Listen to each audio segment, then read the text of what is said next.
욕심을 가지고 있습니까? 사람은 욕심을 가져야 하지요. 그래야 발전이 있습니다. 욕심 없이 그냥 살면 발전이 굉장히 더딜 것입니다. 그러나 욕심의 부작용도 있습니다. 거짓된 욕심은 발전이 아니라 오히려 천길 나락으로 떨어지게 만들지요. 세상에는 알게 모르게 수많은 욕심들로 가득 차 있는데요. 우리는 그 욕심들이 주로 거짓된 욕심들이 사람을 정길로 떨어지게 만드는 거짓된 욕심이 주로 가득합니다. 그 속에서 우리는 우리가 가져야 하는 선한 욕심을 거짓된 욕심을 분별하고 선한 욕심을 따라갈 수 있기를 소원하며 오늘 말씀을 함께 보고자 합니다.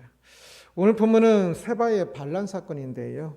세바는 다윗에 대항하여 나라를 세우고자 하였습니다. 다윗을 대항하여, 다윗이라는 그 위대한 인물을 대항하여 나라를 세울 정도면 대단한 꿈이 있는 것 같기도 하는데요. 그렇지 않았습니다. 단지 욕심이 낳은 총극으로 끝나지요. 1절을 함께 보겠습니다. 마침 거기에 불량배 하나가 있으니 그의 이름은 세바인데 베냐민 사람 비그리의 아들이었더라. 그가 나팔을 불며 이르되 우리는 다윗과 나눌 분깃이 없으며 이세 아들에게서 받을 유산이 우리에게 없도다. 이스라엘아 각각 장막으로 돌아가라 하매, 다윗이 예루살렘으로 복귀하고 있는 것이 배경입니다. 이때 요단강 가에서 유다 지파에서는 많은 사람들, 거의 대부분 사람들이 왔는데 다른 지파 사람들은 그 연락을 제대로 안 되어져서 그 대표들만 이렇게 조금 더 나와서 마중을 하고 있었는데, 이것이 문제가 되어서 유다 지파 사람과 북이스라엘 지파 사람들 사이에 왕을 모시는데 너 왜 너희들만 왔느냐, 왜 너희 우리의 혈족이니까 그랬다 하면서 자신들의 자기 지파의 사사로운 이익을 위하여 싸우는 것이 오늘 본문의 배경입니다. 유다 지파 사람들과 다툼을 하고 있던 그 북이스라엘의 지파 사람 대표들 중에는 세바라는 사람이 있었습니다. 마침 거기에 불량배 하나가 있으니 그의 이름은 세바인데 베냐민 사람 비그리의 아들이었더라라고 말합니다. 성경은 주로 누구의 아들이었다라고 이야기하는 것은 왜 꼭 그렇게 누구의 아들이었다라고 이야기할까라고 생각할 수 있는데, 그것은 이제 우리식으로 하면 성이라고 생각하면 됩니다. 그래서 이름은 석환인데 장석환 있는 것처럼 여기도 이름은 세바인데 이제 지금 이 당시엔 성이 없으니까 세바라는 이름을 가진 사람 많이 있는데 석환이라는 이름을 가진 많은 사람이 있는데 성이 뭔가 라고 할 때 비그리 아들 세바다라고 해서 이렇게 앞에 성을 붙이는 것과 비슷한 역할을 하는 겁니다. 그런데 이제 그를 불량배라고 표현하고 있습니다. 이 세바가 지금 베냐민 지파 사람인데 이곳에 와 있는 것은 그가 베냐민 지파의 대표로 온 것으로 베냐민 지파의 리더의 역할을, 장로의 역할을 하는 사람이었을 것입니다. 그런데 성경은 그를 불량배다라고 표현을 하고 있지요. 새 번역이나 다른 번역들 보면 건달이라고 번역하기도 하고 무례한, 머리가 없는 그런 식으로 번역하기도 하는데요. 이 불량배 하면 이 한글의 이미지는 뒷골목 깡패 같은 그런 뉘앙스를 가지지만 원어 히브리어의 뉘앙스, 의미는 그것과는 조금 다릅니다. 그래서 좀 직역하면 무가치한 또는 악한 이란 등의 그런 의미를 가지고 있는데요. 그래서 누군가를 비방할 때 그 사람, 그 삶을 비방할 때 참 쓸데없는 사람, 그럼 진짜 욕하는 것이지요. 악하고 그 사람이 여태 열심히 살고 있는 것 같지만 실제는 그냥 해봤자 악한 결과나 낳고 쓸데없는 일이나 하고 있는 그런 사람이라는 의미가 됩니다. 그래서 다윗이 예루살렘에서 도피할 때 시므온이 다윗을 대고 욕할 때도 이 단어를 썼습니다. 그래서 이 단어는 어떤 사람의 뭐 직위가 불량배냐, 뭐 왕이냐, 뭐 낮은 사람이냐 그 의미가 아니라 그곳에서 그 직위를 가지고 있었지만 쓸데없는 삶, 악한 삶을 살고 있는 그런 사람을 두고 말할 때 이 단어를 사용합니다. 세바는 나름대로 리더였습니다. 사람들을 이끄는 사람이었습니다. 그러나 그에 대한 성경 저자, 이 사무엘하를 기록하고 있는 성경 저자, 그리고 원 저자는 성령 하나님이시라고 또 이야기를 하지요. 성경의 저자는 그를 불량배다고 간단히 총평을 하고 있는 겁니다. 그래, 그는 왕이 되려고 하기도 하고 본래도 지파 내에서 리더였고 또 북이스라엘 전체 지파의 어떤 왕과 같은 역할을 하려고 하는 그런 리더십을 발휘하기도 했지만 그러나 그 결과는 참으로 촌극에 불과한 것이었지요. 사람들은 욕심을 내어서 큰 일을 해보겠다고 하기도 합니다. 그래서 어느 정도 성과도 있습니다. 그러나 그들의 욕심이 만들어내는 것은 성경에서 말하는 바 어쩌면 또 불량배라는 표현을 듣는 삶에 불과한, 촌극은 아주 짧은 연극이란 뜻이지요. 그 짧은 연극 속에서 뭔가 된 것 같기도 하지만 그러나 그 연극이 끝나고 나면 아무것도 아닌 것처럼 아무 의미 없는 삶으로 마치는 사람들이 아주 많이 있습니다. 이 세바는 우리는 다윗과 난을 분기시옵으며 이새의 아들에게서 받을 유산이 우리에게 없도다라고 말하면서 유다 지파와 북이스라엘 지파를 이렇게 나누는 분리를 선포를 합니다. 2절입니다. 이에 온 이스라엘 사람들이 다윗 따르기를 그치고 올라가 비그리의 아들 세바를 따르나 유다 사람들은 그들의 왕과 합하여 요단에서 예루살렘까지 따르니라. 온 이스라엘 사람들이 이제 다윗 따르기를 그치고 이제 세바를 따랐다라고 이야기합니다. 세바의 시도가 일정 부분 성공하고 있는 것입니다. 그 위대한 왕 다윗보다 지금 이 순간만큼은 세바를 따르는 사람이 더 많이 있는 겁니다. 세바는 왜 다윗을 대항하여 일어났을까요? 그가 이제 다윗을 대항하여 일어난 직접적인 계기는 유다 지파와 북이스라엘 지파 사이에 서로 자기들의 이익을 챙기려는 반목 때문에 생긴 것이었습니다. 그래서 다윗 왕을 지금 배웅하러 마중을 나왔는데 누가 사람이 더 많이 나왔는가, 그거 가지고 지금 싸우고 있는 것이었는데요. 그 와중에 지금 이제 세바가 이 말을 하고 있는 것입니다. 그는 이 싸움을 잘 이용하여서 결국 자기가 출세하는 길을 선택하는 것이지요. 북이스라엘의 지파, 이때 10지파일 겁니다. 이 북이스라엘 지파의 지지를 받으면 유다의 지파의 지지를 받는 이 다윗보다 훨씬 더 많은 사람이 지지하는 것이고, 그래서 왕이 되는 것도 쉬울 수 있을 것입니다. 세바는 이 순간 참 큰 욕심을 부리고 있는 것이지요. 여기서 중요한 것은 세바의 목적입니다. 그가 다윗을 대항하여 일어난 그 배경에 하나님을 향한 경외가 전혀 없습니다.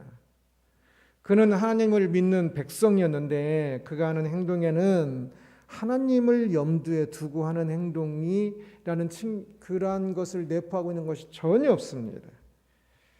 단지 자신의 숨겨진 욕심만 있는 것 같습니다.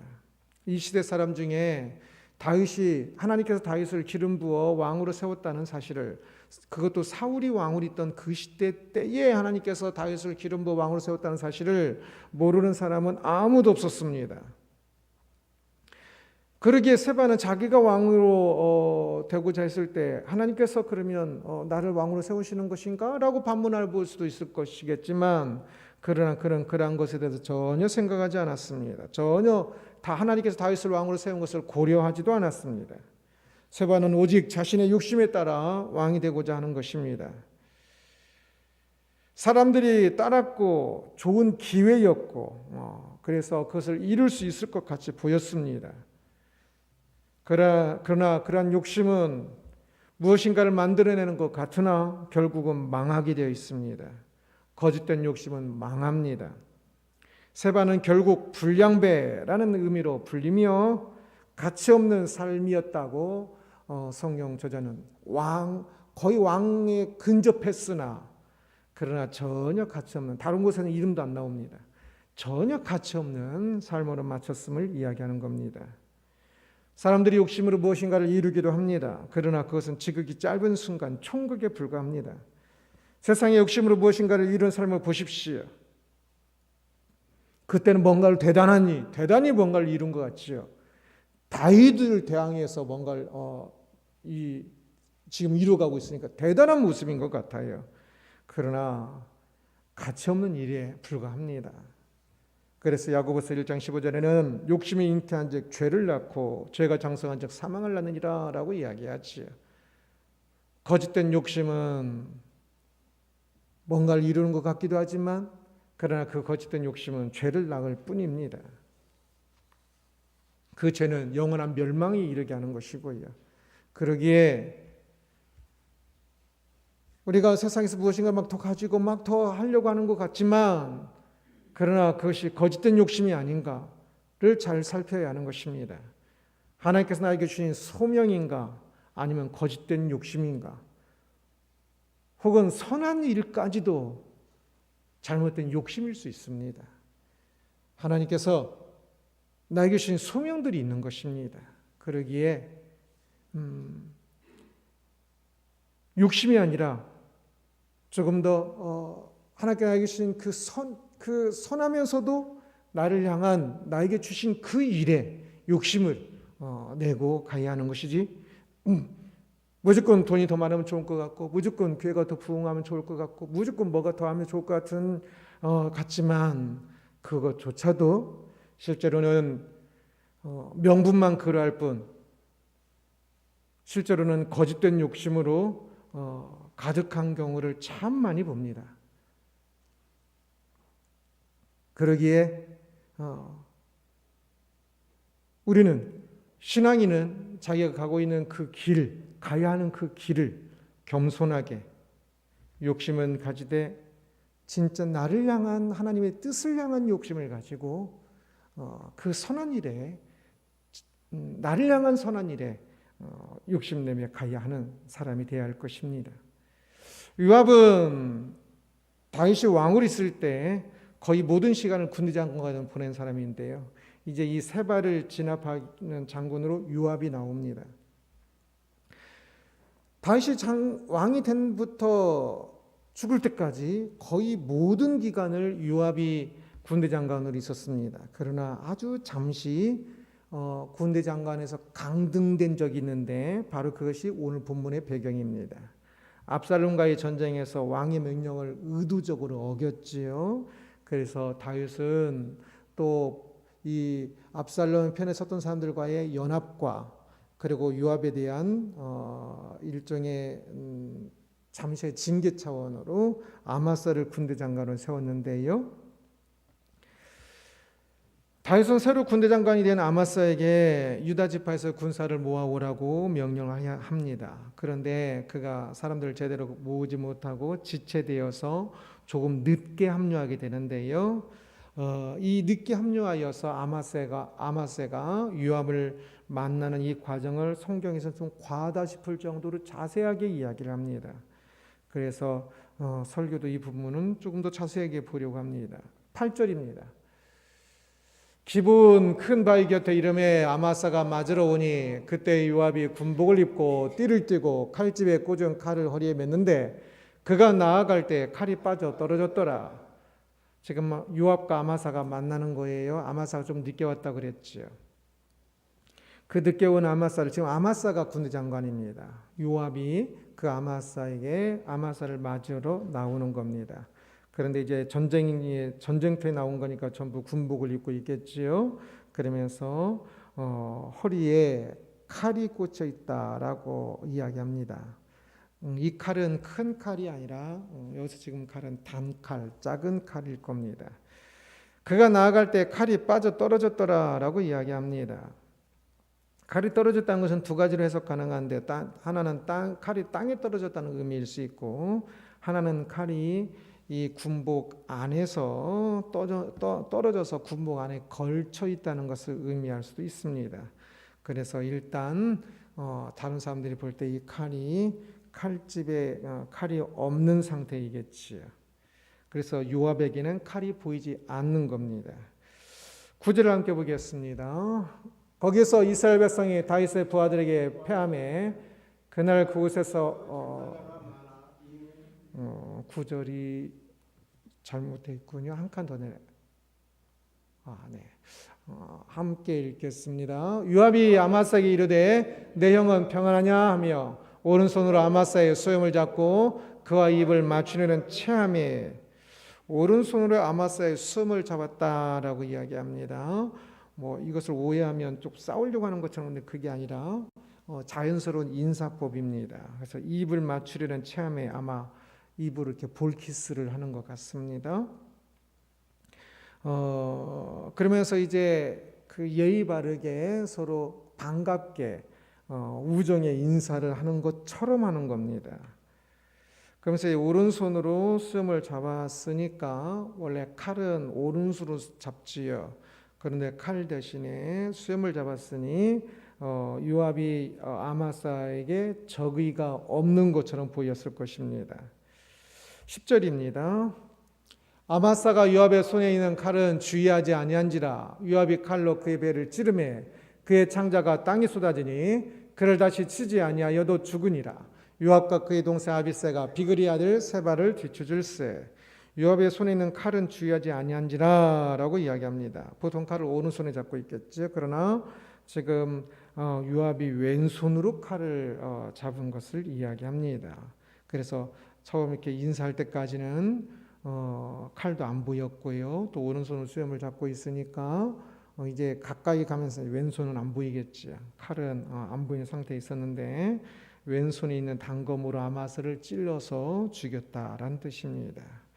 이 단검이 어디에 있었는지는 8절 해석에 따라 다르는데요. 땅에 떨어진 것을 주었다, 이렇게 인사하면서 주었다라고 이야기를 하기도 하고, 아니면 옷에 걸쳐 있는 속에 있는 것을 이렇게 뺐을 수도 있고요. 아니면 땅에 떨어진 것은 놔두고 일부러 땅을 떨어뜨려서 자기가 칼이 없다고 보이는 거고요. 속에 다른 칼을 하나 더 가지고 있어서 그 칼을 빼서 죽였다도 될 수가 있습니다. 여하튼 이 과정을 성경은 아주 자세히 묘사하면서 요압이 거짓으로 속이면서 아마사를 죽이는 이 과정을 자세히 설명하고 있습니다. 사람들이 욕심으로 무엇인가를 계획하고 실행할 때에 아주 자세히 참 실행하는 것을 마치 묘사하고 있는 것 같아요. 이것을 위해서 요압은 얼마나 많이 계획하고 생각했을까요? 이 살인이 결국 성공하여서 요압은 다윗의 군대 장관으로 다시 올라가게 됩니다. 그러나 이것이 무슨 의미가 있을까요? 요압이 강등됐다가 다시 군대 장관이 되어서 이제 죽을 때까지 군대 장관으로 있어요. 겉으로는 이제 그의 욕심 때문에 그의 장군의 그 라이벌을 인정하지 않고 자기만 최고의 군대 장관이 되어야 한다는 그 욕심으로 그 자리를 지켜낸 거지요. 요압의 차원에서는 참 좋은 것처럼 보일 수 있을지 모르지만 그는 성경을 표현하면 이 세바처럼 그 또한 불량배에 불과합니다.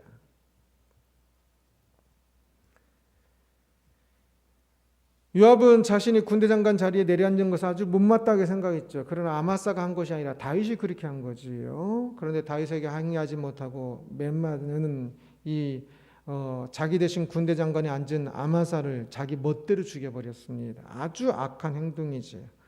그리고 이 악한 행동에 대해서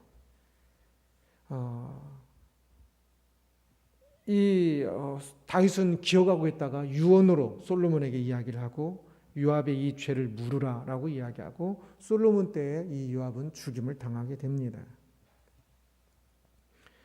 요압은 자신의 욕심 때문에 아마사를 죽였습니다. 그것은 다윗에게 매우 큰 해가 될 뻔한 사건이지요.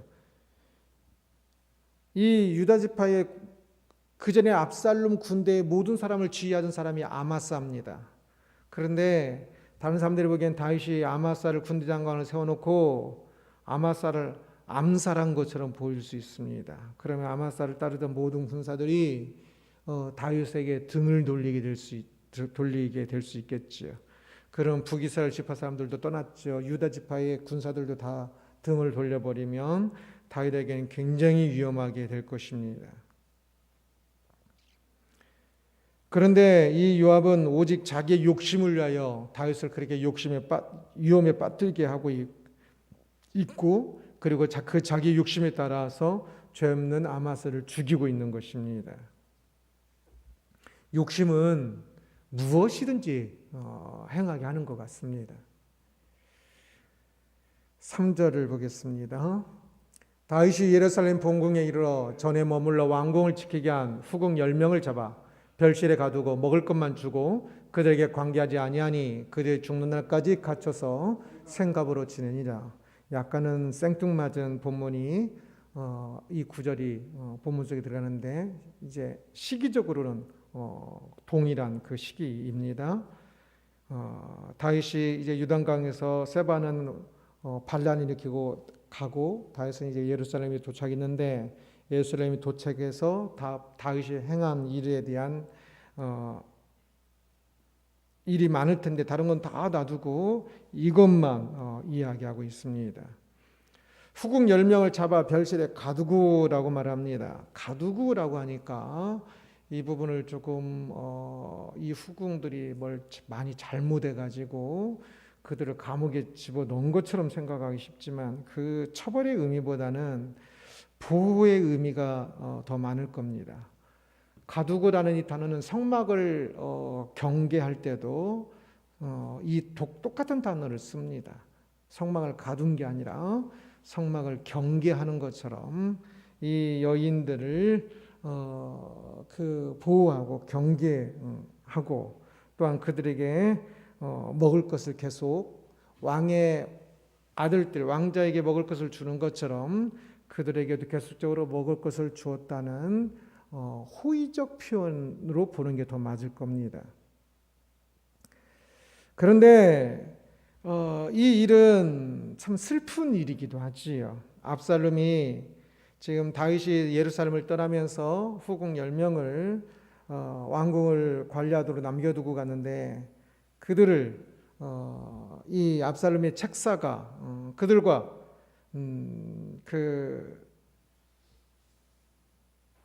그들을 범하여서 이제 압살롬이 왕이 된 것을 사람들이 알게 해야 한다 해서 왕궁에 사람들이 다 볼 수 있는 곳에 천막을 치고 사람들이 보는 가운데서 보이는 곳에 보이도록 하고, 그 텐트 안에서 이 후궁 10명을